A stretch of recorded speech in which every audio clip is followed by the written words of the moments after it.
Hey, Ralf with Stray Benzes. Today a mini tip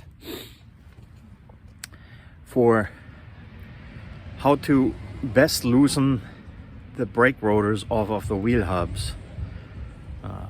Everybody has a certain way of dealing with that. Here's my version. What I prefer to do is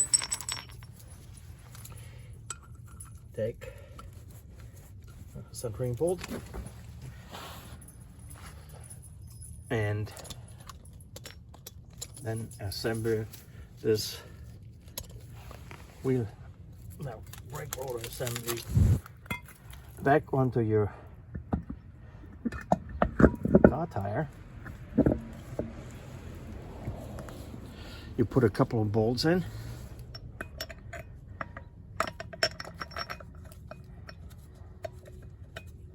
tighten that up.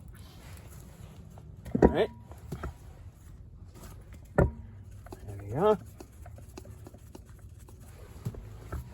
And once you have done that, I'll show you what I mean by that's a neat small little trick.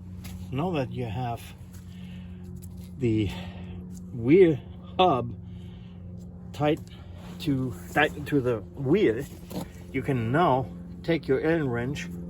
I usually use one that's attached to a my breaker bar, and then you can loosen these 6 bolts, and you can finally take the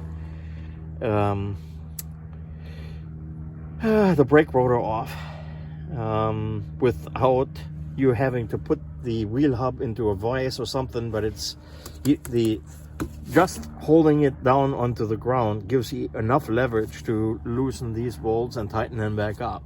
And that's my little trick. Thanks. Give the channel a like. Until later.